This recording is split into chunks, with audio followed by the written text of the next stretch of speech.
Hi everyone. One of the reasons I started this channel is to try and show people just how the media in this country and around the world as well, but especially the BBC, are nothing more than governmental PR, and that their job is to primarily keep the masses, to keep the 90% divided and split and arguing amongst themselves and blaming each other for their problems and their ever decreasing standard of living, their ever decreasing wages and job opportunities, and their ever higher cost of living.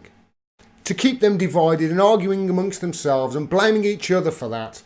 Because if ever they were to unite and turn their attentions on the real people who have caused this problem, of course, the ruling elite, the 1%, then you know what? The media will have done a terrible job of protecting them. Like I say, they're governmental PR. Now, what I'm about to show you is Emma Barnett of Radio 5 Live framing a question. Well, take a look. Take a listen to this. It is honestly astounding that they can get away with doing this. Good morning. How do you feel when you hear the following? Nearly half of British adults pay no income tax. A record 23 million leave 31 million to foot the bill for running the country.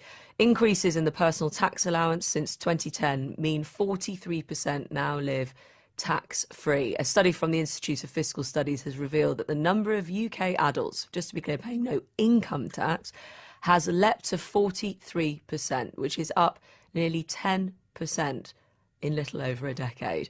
The group paying no income tax includes the unemployed, homemakers with no earnings, as well as retirees and anyone else who earns less than the tax-free allowance. Although it is important to remember that some in this group do pay other taxes, like VAT, of course, and tax on savings. But the facts still remain. There are fewer adults than ever paying the main tax that props up every public service. We will get into the figures in more detail in just a moment, but here's the question. If you don't pay as much into the services like schools, should you get as big a say on how those services are run? Of course, it's more than just income tax that do fund the NHS. National insurance, of course, goes in there.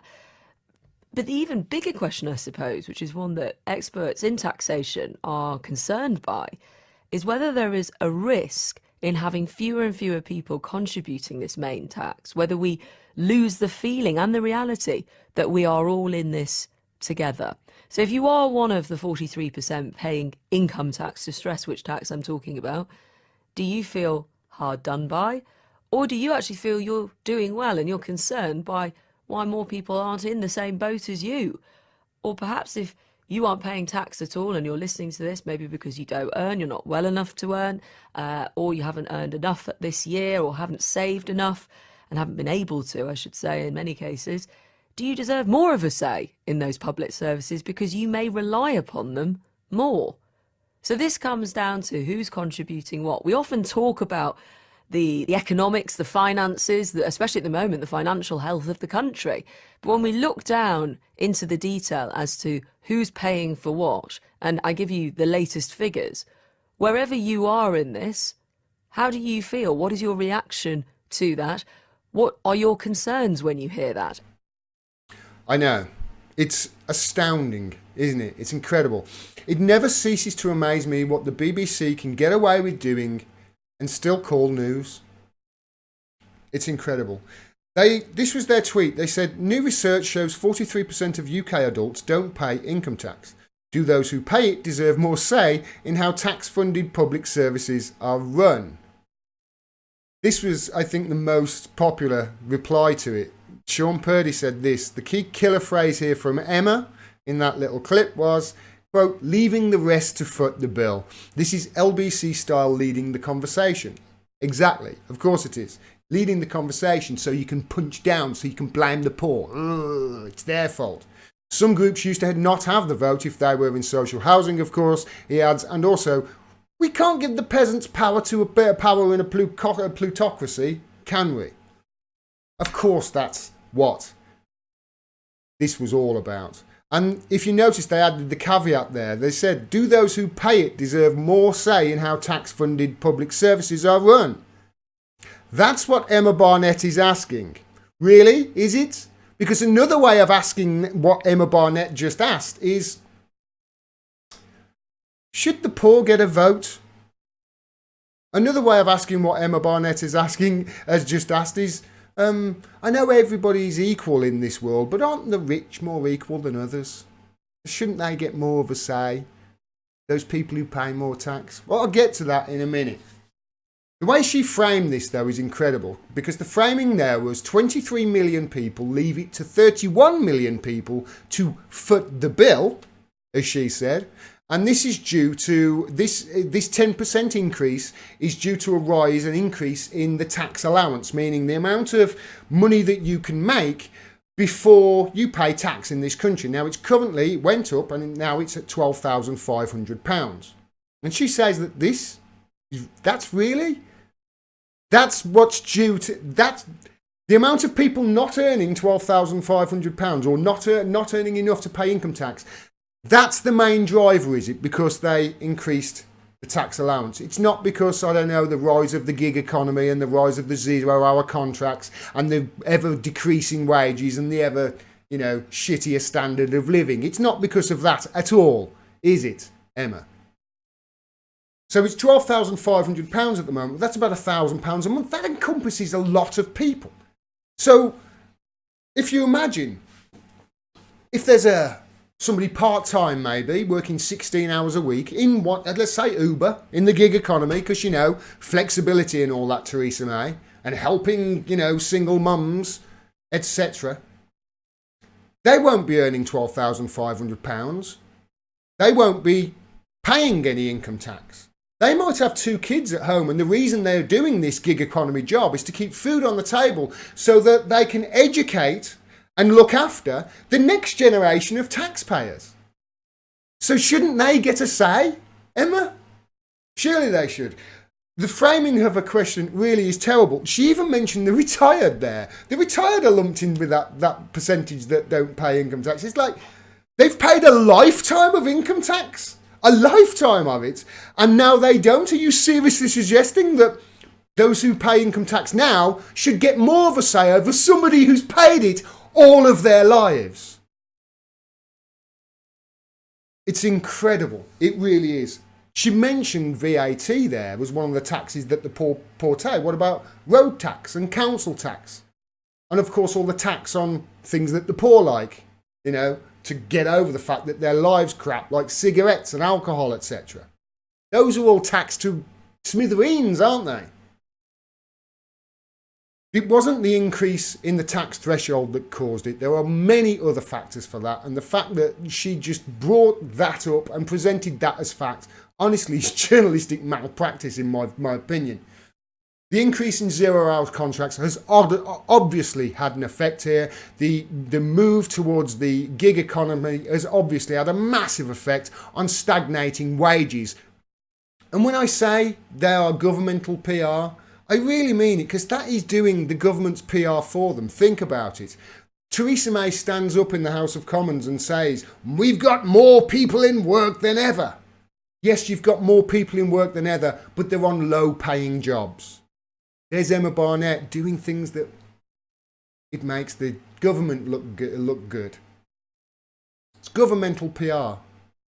And like that guy, Sean Purdy, said, peasants, they shouldn't have a say, should they? That's what Emma Barnett is really saying. Her cleaner, her hairdresser, her Uber driver, her nanny, they shouldn't get a say. They should get less of a say than her, shouldn't they?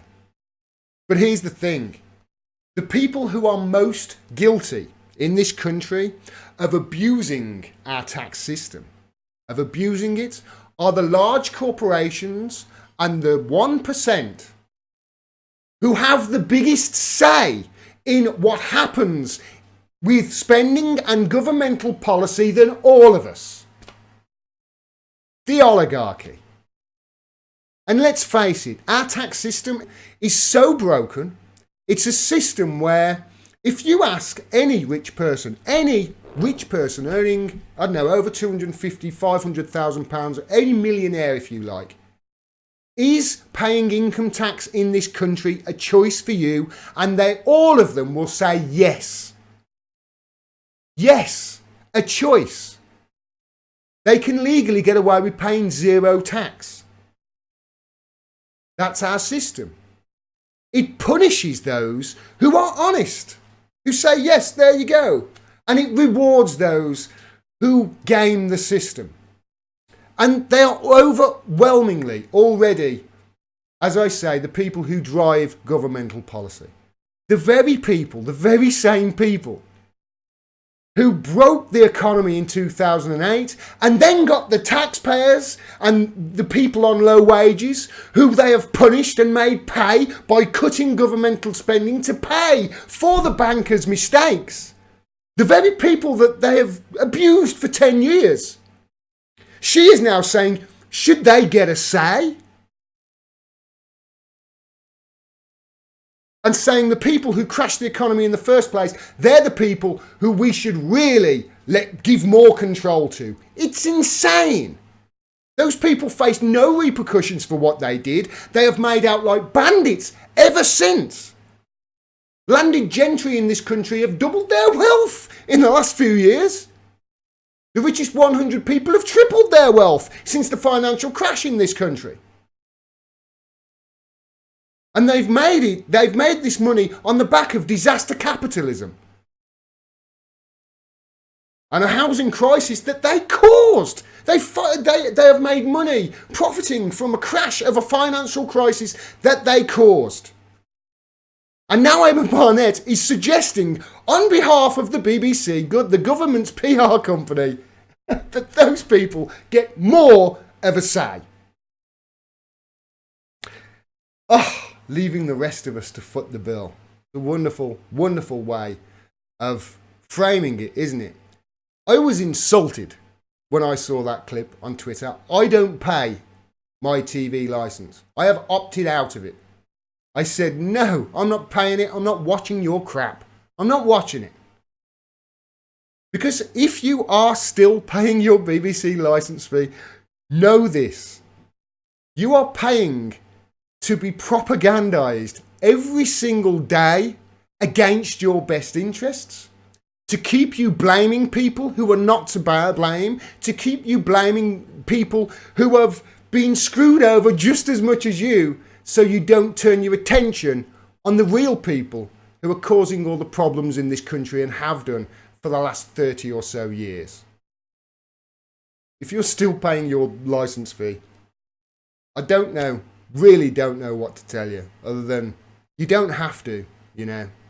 Thanks very much for watching. Please make sure you subscribe. Please make sure you click the bell so you get a notification of when I drop further videos, and click through to my website so you can find out ways to support me. Please support independent media. We can't do this without your help. And as you can see, the mainstream media and the state media are just propagandizing you and blaming you for all your problems. Think about that. Thanks very much. Peace and take care.